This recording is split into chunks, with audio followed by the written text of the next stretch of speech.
Kalau mahu cepat jadi kerajaan, PAS boleh sertai kerajaan Madani.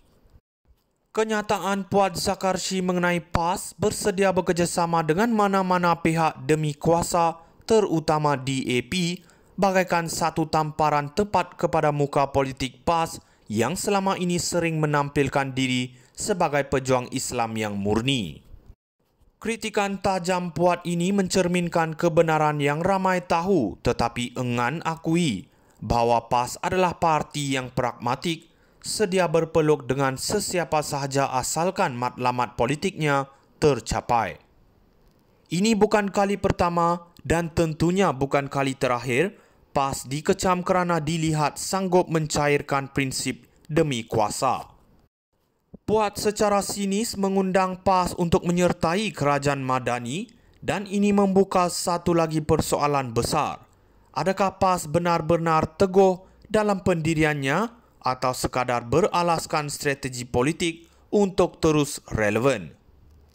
Tindakan politik PAS sebelum ini termasuk dengan Muafakat Nasional jelas menunjukkan kecenderungan mereka untuk flip-flop demi kepentingan politik.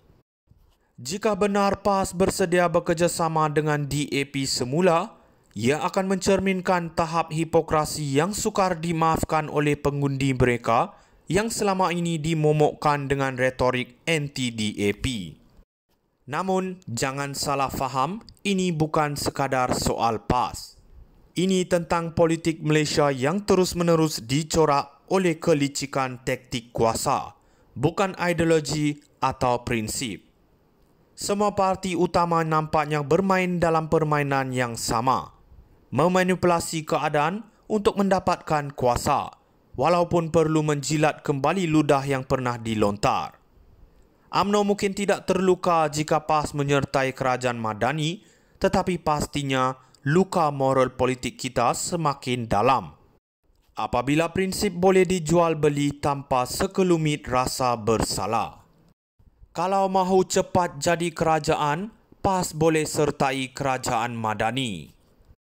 Kenyataan Puat Zakarshi mengenai PAS bersedia bekerjasama dengan mana-mana pihak demi kuasa, terutama DAP, bagaikan satu tamparan tepat kepada muka politik PAS yang selama ini sering menampilkan diri sebagai pejuang Islam yang murni. Kritikan tajam Puat ini mencerminkan kebenaran yang ramai tahu tetapi enggan akui bahawa PAS adalah parti yang pragmatik, sedia berpeluk dengan sesiapa sahaja asalkan matlamat politiknya tercapai. Ini bukan kali pertama dan tentunya bukan kali terakhir PAS dikecam kerana dilihat sanggup mencairkan prinsip demi kuasa.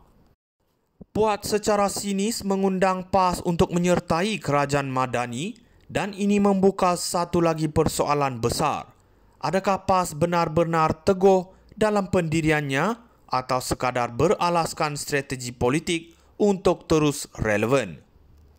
Tindakan politik PAS sebelum ini termasuk dengan Muafakat Nasional jelas menunjukkan kecenderungan mereka untuk flip-flop demi kepentingan politik.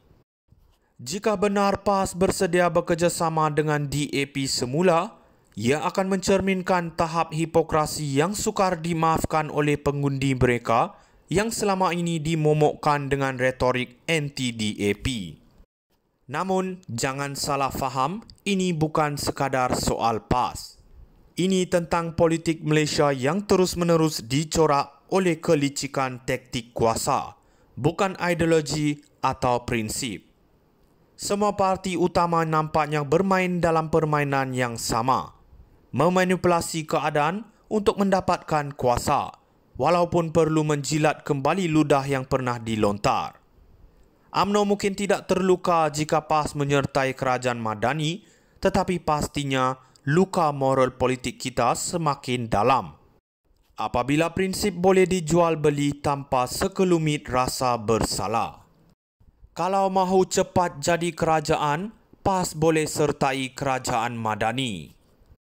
Kenyataan Puat Zakarshi mengenai PAS bersedia bekerjasama dengan mana-mana pihak demi kuasa, terutama DAP, bagaikan satu tamparan tepat kepada muka politik PAS yang selama ini sering menampilkan diri sebagai pejuang Islam yang murni.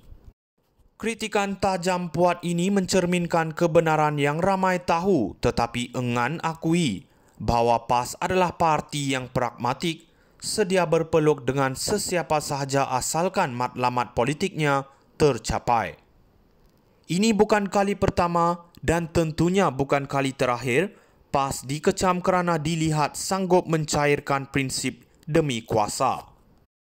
Puat secara sinis mengundang PAS untuk menyertai kerajaan Madani dan ini membuka satu lagi persoalan besar.